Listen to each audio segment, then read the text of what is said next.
I remember the sound more than the words. The slow, deliberate rustle of a white envelope sliding across our kitchen counter. I had just poured his coffee, 2 sugars, no cream, the way he liked it for 30 years. He didn't look at me when he said it. "It's over, Isabella.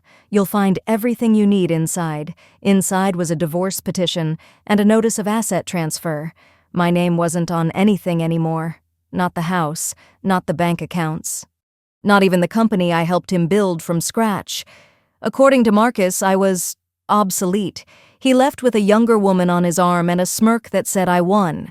And I stood there, silent, stunned, and supposedly ruined. But Marcus didn't know one thing. I had been silent, yes, but I had never been blind. Now tell me, what would you do if your husband erased your name from your own legacy? Would you disappear, or would you take it all back? Let me show you what I did. And if this story hits something in you, subscribe, share your thoughts, and join our family here on HP, Family Drama. People always saw Marcus first. He had the charm, the voice, the handshake.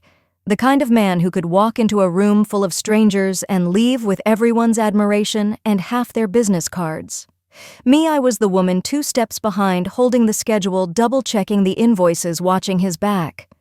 For 30 years, I was the planner, the negotiator, the fixer. When we bought our first patch of vineyard in Napa, it was my grandmother's inheritance that paid the down payment. I drafted the business plan on yellow legal pads while our daughter slept in a bassinet under the winery desk. But the credit? The face of Rossi Cellars. That was all Marcus. He called me his rock, his silent partner. At first, I took pride in that. I believed in building something together even if I wasn't the one in the press photos. But slowly the silence stopped being respect and started becoming erasure.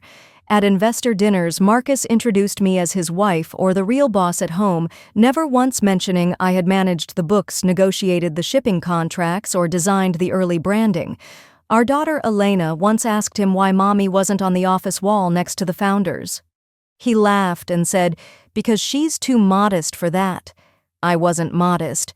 I was just invisible by design. Then came the younger assistants, the flirtations, the late nights explained by client events. I saw the signs. I knew what was happening. But part of me held on. Maybe it was pride. Maybe it was fear. Or maybe it was the foolish hope that the man I married was still somewhere underneath the tailored suits and the charming lies. But then he looked me in the eye one morning, coffee in hand, and said without a hint of remorse, "I'm moving forward. And frankly, Isabella, you should too." He slid a document across the table, divorce papers drawn up without my knowledge. Alongside it, a legal notice stating I held no legal claim over the company we'd built together. Apparently, while I was balancing our budgets and managing staff, he had been restructuring ownership quietly, strategically, until I was nothing but a name on old memos. He'd even frozen the joint accounts. My access cards no longer worked. My name was removed from internal communications. I tried to call Elena, but she didn't answer. I later saw photos of her and Marcus on a boat in Santorini with his new partner, a marketing intern not much older than our daughter. The humiliation wasn't just private, it was public. People who once shook my hand at wine expos now avoided eye contact. Former employees whispered that Marcus had outgrown me. Even friends we'd hosted for years stopped returning my calls. One message read, "Izzy, I love you, but Marcus is the brand now. We can't take sides." So I packed my things, moved into a guest house owned by a cousin 3 towns away. I had $812 in my personal account and a car with 2 overdue oil changes. And for a while I just disappeared. But grief has a way of unearthing things. One night while sorting through old boxes, I found a folder I hadn't seen in years, documents Edward, my family's old financial advisor, helped me draw up 12 years ago. Back then, Marcus had taken on risky investors without telling me. Edward had warned me, if Marcus keeps expanding like this, you may want a safety net. So I did what I had to do. I took what remained of my grandmother's inheritance, and I invested it into a holding company structured under a different name through a network of silent partners. That company now owned the majority shares in Rossi Cellars' parent company. Marcus never looked at the fine print. He thought he was building an empire. He didn't realize I had already bought the land it stood on. I stared at that folder for a long time. My hands were shaking, not with fear, but with focus. They had erased my name, but I had never left the page. And now, I was ready to remind them. When I reached out to Edward again, his voice didn't sound surprised, just tired. "I've been waiting for this call," he said. We met at a quiet cafe in St. Helena. He wore the same coat he had since the early days, creased at the collar, frayed at the cuffs. He passed me a new folder slimmer than the one I'd kept hidden all these years. Inside were current statements, updated shareholder agreements, and a breakdown of Rossi Sellers' true ownership structure. My name was everywhere, but not where anyone could see. Legally, Edward said, "You own the controlling interest in the holding company that owns Rossi Sellers." Marcus only ever held shares in the subsidiary. What he transferred to himself was smoke. The substance was always in your hands. I didn't speak for a full minute, because I wasn't just holding proof of my value, I was holding proof of their lie. Still, a part of me hesitated. What would it mean to fight? To return not as Marcus's wife, not even as the woman they discarded, but as someone they'd have to answer to. That hesitation disappeared the day I visited the winery grounds. I went during an open tasting event, pretending to be a guest. The moment I stepped onto the patio, I realized something had changed. Everything looked staged, shiny, impersonal. The roses I once grew along the entry path had been ripped out and replaced with generic lavender. A wall-sized poster bore Marcus's face with the slogan, "Crafted by Vision, driven by Marcus Rossi." No mention of the years I spent calculating fermentation windows, managing crop rotation, or branding our first vintages by hand. No mention of the woman who once scraped barrel staves clean at midnight to save a spoiled batch. I ducked into the side hallway toward the tasting room. I helped design the wood beam ceiling I'd picked myself. Elena was there. She didn't see me at first. She was laughing with two influencers and sipping from a glass of our old reserve. When our eyes met, her smile faltered. "Mom," I smiled gently, "I'm just here to taste." She hesitated, then stepped closer. "You shouldn't have come." The words were soft, but they cut anyway. I looked at her. "You think I came to cause a scene?" "No," she said, then added almost apologetically, "You're just not part of this anymore." I left without finishing the wine. That night, I sat in my rented room and stared at a framed photo of our vineyard taken in 1997, the year we broke even. Marcus and I stood side by side, hands dusty, sunburnt, smiling. I remembered what he whispered that day, pressing his lips to my temple. "We built this together, Izzy. Always." And now I wasn't even a footnote. A few days later, I got an email forwarded by Edward. It was from a journalist working on a profile of Marcus titled "The Visionary Behind Napa's Quiet Empire." The draft contained quotes from Marcus IV and had to make some difficult decisions. Some people just didn't keep up with the growth. I started from nothing. No real outside backing, just grit. No real outside backing. He said that while drinking wine bottled from the process I developed using my grandmother's notebooks. That same evening, I found myself trending on a local gossip blog, my name photos of me leaving the winery, the headline, "The Ex-Wife Returns, Bitter or Broke." The comments were worse. "She was never really involved. She's probably trying to sue him now. No wonder he left." Even people I'd mentored in the early years of the business, people I'd trained and supported, posted vague statements about loyalty and choosing to look ahead. That night, as I made tea in the kitchenette of my small apartment, I realized something bone deep. They hadn't just erased me. They'd rewritten me, and they weren't done. A week later, invitations went out. Marcus was throwing a celebration, a rebranding gala, marking his official sole leadership of the company.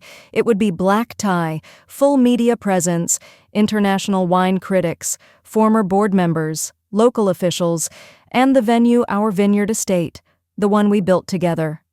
The one I was now legally entitled to walk into at any moment as majority shareholder of the company that still owned the deed. I looked at the invite forwarded by an old friend with a note, "You seeing this? Yes, I saw it." And now, So would everyone else. I didn't sleep that night. I sat at my table surrounded by old documents, court filings, and fresh strategy notes. Edward had already begun drafting the corporate resolution. A lawyer in San Francisco had prepared the motion to remove Marcus from his executive role, citing mismanagement and ethics violations. All that was left was the moment. The moment I walked back through those vineyard gates, not as Marcus's wife, not as a disgraced ex, but as the owner of everything they thought I lost. The morning of the gala, I stood outside the estate gates before sunrise. It was still beautiful exactly as I remembered. The gravel path curved through the olive trees I helped plant. The vineyard rows stretched to the fog-covered hills, neat and quiet. But the name engraved above the gate had changed. Rossi Vineyards by Marcus. He'd added it last month. Paid a small fortune to have the old plaque removed and replaced. The new lettering gleamed in gold, but to me it looked like theft. I sat in my car a long time watching staff arrive. Valets in black uniforms, caterers wheeling in silver carts. Lights flicked on across the main house. It used to be our home. Now it was the set piece for Marcus's new performance. I stepped out when I saw her.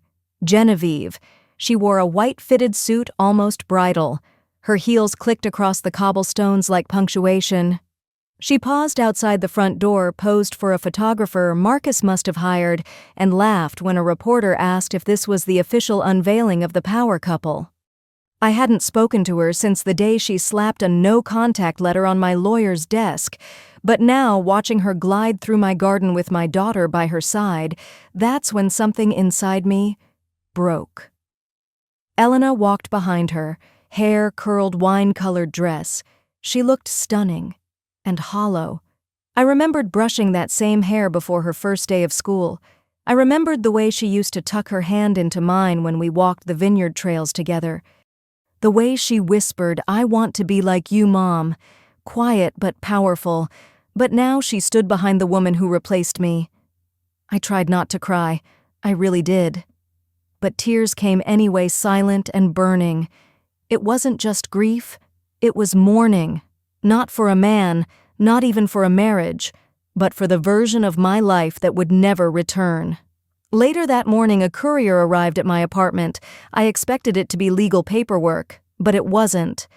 It was a glossy press packet mailed by Marcus's PR firm. The cover featured Marcus and Genevieve standing before a barrel wall I once designed. The headline, "The New Era of Rossi." I flipped through pages littered with bold lies. A singular vision. Born from one man's dream, untouched by scandal, rooted in authenticity. It ended with a quote from Marcus, "This vineyard is my life's work. No one else shaped it, and now we're finally free to evolve. No one else shaped it."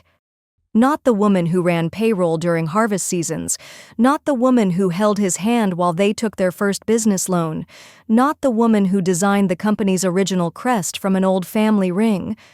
I wasn't even history. I was an inconvenience to be scrubbed clean. That night, I walked by the estate again, this time after dark. I stayed just outside the fence under the trees. The party was in full swing. Jazz band playing, lights strung across the courtyard. Guests in tailored suits and sequined gowns laughed and raised glasses of wine I once tasted from the barrel, and then I heard my name. From inside, a woman laughed. "Did you hear about Isabella? I read she took a job teaching wine pairings at a retirement center." Someone else chimed in, "She never really ran things right, she was just the wife." And Marcus, ever the showman, said loud enough for all to hear, "She was always good with details, but vision. That was never her strength." The laughter that followed was polite, well-rehearsed, corporate. I stood frozen. This wasn't just betrayal anymore. This was erasure, and they were doing it together with my daughter watching from the front row. I didn't sleep that night. Instead, I wrote. I opened every folder Edward sent me, reviewed every transfer agreement, double-checked every timestamp, built a minute-by-minute timeline of Marcus's misappropriations. I annotated every unauthorized payment, every falsified invoice, every luxury charge disguised as a consulting fee, and at 3:42 a.m. I signed the final resolution, a formal motion to remove Marcus Rossi as CEO of Rossi Cellars and all its affiliated entities, effective immediately pending board ratification.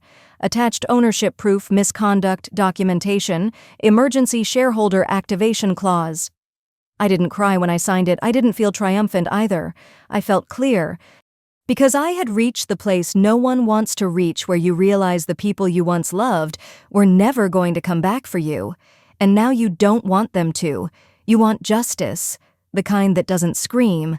The kind that signs. The kind that shows up with a folder full of receipts and a name they thought they buried. Tomorrow Marcus would stand on that stage and raise his glass to a crowd that believed they knew the story. And I'd be standing just outside the spotlight, ready to finish what I started. The morning of the gala, while Marcus rehearsed his victory speech and Genevieve adjusted her diamond necklace for the third time, I met with Edward in a quiet conference room at the regional bank. He opened his briefcase, pulled out the printed resolution, and slid it toward me. "Today is the day," he said. "Everything's in place. We've activated the emergency shareholder clause and the board has been notified of the motion to remove Marcus. They'll convene at 3:00 p.m., just before his speech. Will he see it coming?"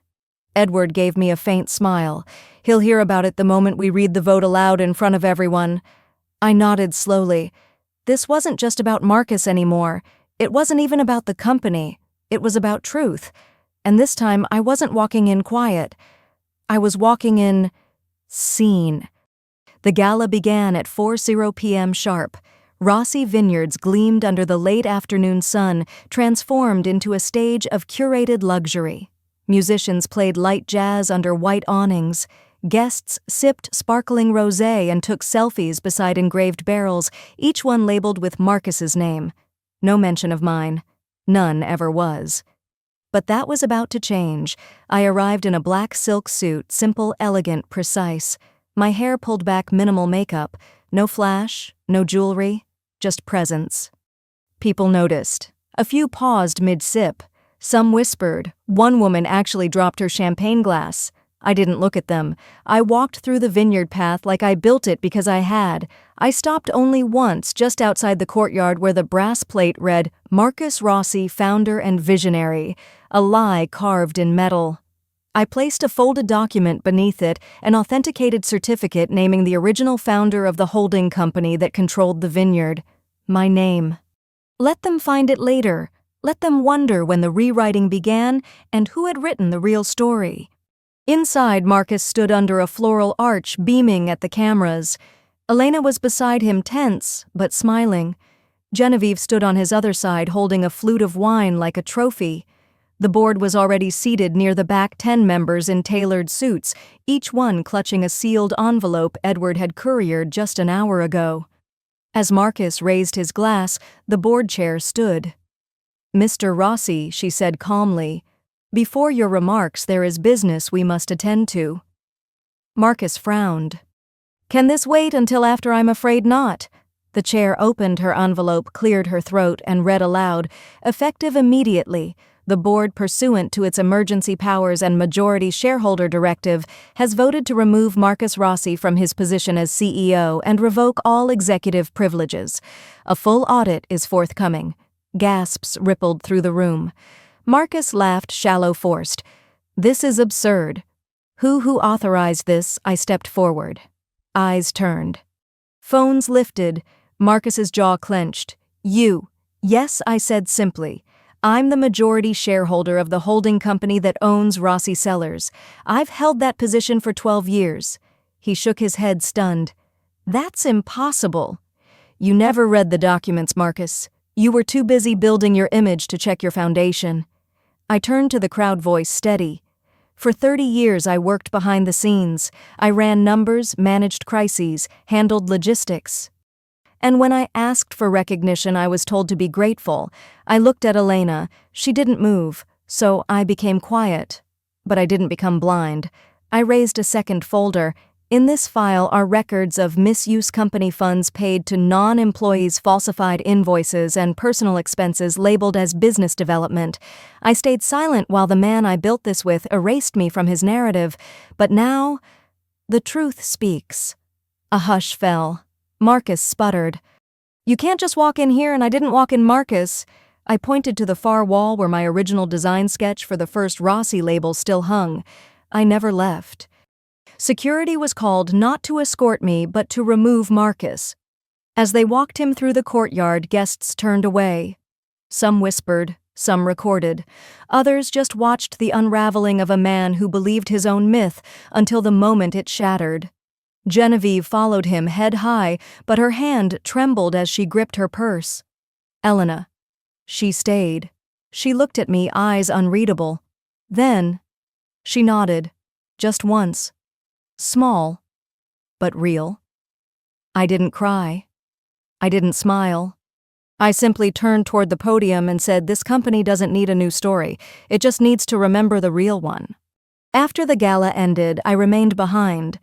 The courtyard was empty now, tables half cleared, the sky soft with dusk. I walked the vineyard rows alone. The grapes were just beginning to swell on the vines, quiet, steady, becoming. Back inside, I stepped into the founder's office, the one Marcus had remodeled into a monument to himself. I opened a drawer. At the bottom, beneath marketing brochures and old press clippings, was a photograph. Our wedding day. Vineyard soil on our shoes. Joy in our eyes. I stared at it for a long time. Then I placed it face down and closed the drawer. The past had been loud, but the future it would speak in my voice. Marcus didn't go quietly. By the next morning, press statements flooded the wine industry blogs. His team released a formal denial calling the board vote illegitimate and claimed I was emotionally unstable and motivated by personal vengeance. He gave an interview from a hotel suite in Sonoma. Clean suit, glass of red in hand, voice calm. My ex-wife, she was never involved in operations.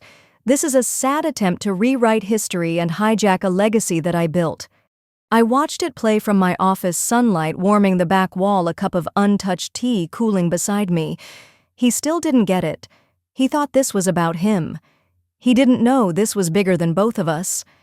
3 days later, the audit results arrived. The numbers were indisputable. Marcus had diverted nearly $420,000 from company accounts to pay for consulting fees that didn't exist, most of which went to his new partner Genevieve through a fake agency listed under her cousin's name. He'd also claimed vineyard renovations that were never approved by the board and used them to finance a private villa in Lake Como. The board moved swiftly. Legal action was initiated. Civil claims. Fraud. Breach of fiduciary duty. The company's legal team drafted a restraining order barring Marcus from entering the vineyard grounds or contacting employees. And that same evening, I held my first all-staff meeting as acting CEO. It was quiet at first, just rows of faces waiting unsure. I stood at the front of the same conference room Marcus used to rule like a stage, but I didn't pace. I didn't project authority. I just told the truth. I know many of you saw me as a shadow, I began. As the wife, the footnote. That wasn't your fault. That was by design. And for a long time, I agreed to that silence. I paused, but not anymore. Then I walked them through what was next, new equity evaluations, reinstituting ethics oversight, inviting department heads to co-lead the next expansion phase, a commitment that no contribution would ever go unnamed again, not even the smallest. When I finished, the room stayed still, then applause, not thunderous, but genuine. A kind I hadn't heard in years. Marcus tried to fight back. He launched a rival label 2 towns over, paid for ads in local newspapers claiming he was the soul of Rossi. The branding was familiar, the font, the bottle shape, even the tagline vision, heritage, heart. But it fell flat. Because the truth had already taken root, and the wine, it wasn't the same. You can copy a label, you can't fake a vineyard's soul. Weeks passed. Elena didn't reach out. But one Sunday morning, I found a letter on my porch. The handwriting stopped me. It was hers. "Mom, I don't know what I'm supposed to feel right now. He lied to you. To me. To everyone. But I let him. I think that's what hurts the most. You were right. And I was... blind. I'm sorry. There was no return address. No signature. Just that. But it was enough. Later that week, I saw her car parked at the vineyard. She didn't come inside. Just sat near the edge of the field staring out toward the rows. I didn't approach. I just let her sit. Healing doesn't happen in a headline. It happens in the quiet space, where people are allowed to unlearn what they were told to believe. By the end of the season, production had stabilized. New labels were printed. This time they carried a different crest, one based on my grandmother's original ring, a small oak branch wrapped around a drop of wine. Beneath it, Rossi Heritage, founded by Isabella M. Rossi. When the bottles arrived, I took the first one down to the cellar, opened it alone, poured a glass, and sat by the old barrel where I once cried after our first harvest failed. The air still smelled like oak and soil and time. I raised the glass slowly. To beginnings, I whispered. Not new beginnings, just honest ones. A few weeks later, I received an invitation, a regional business award ceremony. They were honoring women in legacy industries. The envelope was heavy, formal. I almost tossed it, but then I remembered the first time Marcus received an award, how he tucked my name into the middle of his speech like a favor, not a fact. So I went. Not to prove anything, just to be seen. When they called my name, I didn't rush to the stage. I didn't unfold a speech. I simply stood at the podium, looked out over the sea of expectant faces, and said, for anyone who's ever been written out of their own story, this is what happens when you write yourself back in. That night, as I drove home under a sky full of stars, I passed by the old Rossi estate. It was quiet now. No lights, no cameras, just vines swaying gently in the dark, growing without applause. And I smiled, because sometimes the sweetest kind of justice is simply being the one who stayed. It's strange what silence leaves behind. After the lawsuit settled, after Marcus faded from the papers, after the vineyard bloomed under its new name, what remained wasn't noise. It was space. And in that space, I started breathing differently. Not like someone trying to keep pace with a man's legacy, but like someone who finally reclaimed her own. My days grew quieter early mornings among the vines, notebooks full of ideas, not strategy. I stopped managing everything. I started trusting again. I hired young women who reminded me of myself at 25, sharp, overlooked, full of fire, but afraid to speak too loudly. I told them, you don't need to shout, you just need to be heard. They believed me because they saw the proof. I didn't build a new empire. I rebuilt the ground beneath me. And I let others plant, grow, and harvest alongside me. One evening, I stood at the back of a private tour group, local college students studying agricultural business. The guide, one of our new leads, pointed toward the old cellar and said, this is where Isabella Rossi refined the aging process that made our first award-winning vintage. A student raised her hand. Wait, the Isabella Rossi. The guide smiled. She's not just a name. She's the reason this vineyard still stands. I didn't step forward. I didn't say a word. I just let the truth settle finally in someone else's voice. A week later, Elena came to dinner. No cameras, no drama, just mother and daughter at the long wooden table where we used to sort grapes and school homework in the same breath. She brought a bottle of our newest vintage. She poured the glasses herself, hands still trembling slightly. I've been working on marketing again, she said. Not for Dad. For here. If you'll have me. I looked at her not as a strategist, not even as a mother trying to forgive. Just as a woman watching another begin again. I will, I said. Not everything was healed, but it was no longer broken. If I've learned anything, it's this. Sometimes the deepest kind of betrayal isn't when someone steals what you have. It's when they convince the world. You never had it in the first place. But truth, it doesn't vanish. It waits. And when it returns, it doesn't need to scream. It just needs to be undeniable. So, if you've ever been overlooked, erased, or pushed to the edges of your own story, I want you to remember this. You don't have to fight for the spotlight. You just have to make sure your name is written in ink that doesn't fade when the lights go out. And when they finally read it, let them feel the weight of every letter they tried to forget.